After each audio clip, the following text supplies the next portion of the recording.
You know, I didn't think I could pull off this look here.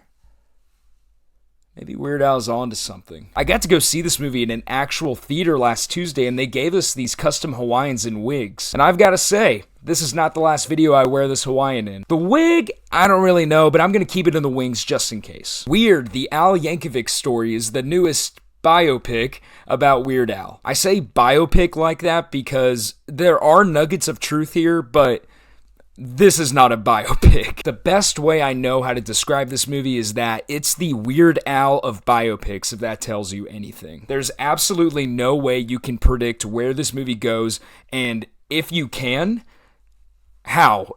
I went into this movie expecting pure insanity. By the looks of the trailers and press tour for the movie, it seemed like this was going to be out there. And it really is. This is like a parody of movies like Bohemian Rhapsody, Rocketman, really all the musician biopics out there from the last few years. There are little nuggets of truth in here, but for the most part, this movie does not care about historical accuracy. I think I really benefited from seeing this movie in a theater full of Weird Al fans. I wouldn't call myself a big fan of Weird Al, but I, like many others, enjoy a lot of his songs and grew up watching his music videos. But when you're in a room full of fans, this movie is a riot. My theater was laughing out loud this entire movie. I wish this had a longer theatrical release beyond just a night, because I feel like those who are coming into this cold may not wholly buy into it. And whenever a movie goes straight to streaming and you don't have that audience sort of interaction that a theater setting allows, it's so easy just to shut it off. This is a movie that absolutely benefits from seeing with other people. So I think it's unfortunate that it was very limited on that front, since it is straight to the Roku channel. But I can only speak to how I got to see the movie, and I thought that this one was hilarious. I love comedies that have a sort of focused insanity, if that makes sense. That while this movie is really out there, it is still progressing you through a story. While ridiculous, it is a story, and the filmmakers didn't let up. They really doubled down on the true ridiculousness that is this movie,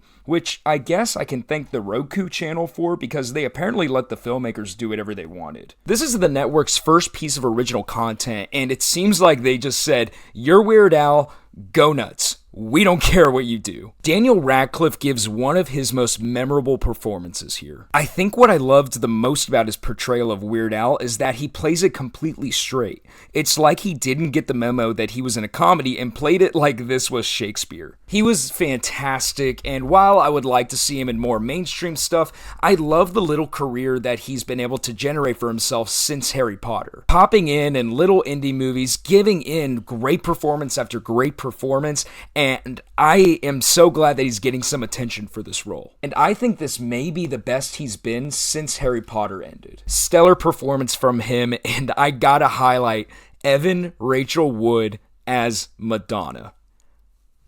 Wow. It was going to be hard casting this because you needed someone who could match Daniel Radcliffe in how he was playing Weird Al. Playing it straight, but also leaning into the parody of it all. And Evan Rachel Wood absolutely crushed it. I'm convinced that if there were an actual serious Madonna biopic, that she could do that and be praised in a completely different way than she is in this film. She definitely understands Madonna and the little tics that make her who she is, and Wood pairs perfectly with Radcliffe. Together, those two are dynamite here. I also thought it was hilarious where they took her version of Madonna by the end of the movie, but I'm not going to get into spoilers here. This film is also full of cameos. A lot of people who I didn't expect to see in this movie. Definitely Don't Look Up, who appears here. You're bound to be surprised. However, I will say this film runs the risk of alienating audiences that don't come in with the proper expectations. You definitely need to know what you're in for going into the film.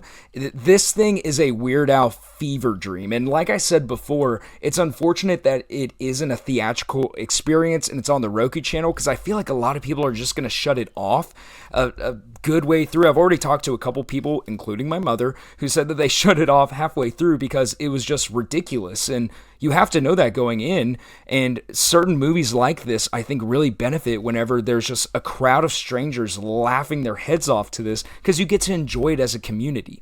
This film, unfortunately, doesn't have that, and while I'm grateful that it exists, because apparently no other studio wanted to produce this other than the Roku channel, while I'm grateful that this exists, I wish it had gotten a longer theatrical run. I thought this film was hilarious, but you need to know what you're in for before you turn it on. Be prepared for something incredibly preposterous that you can't help but laugh.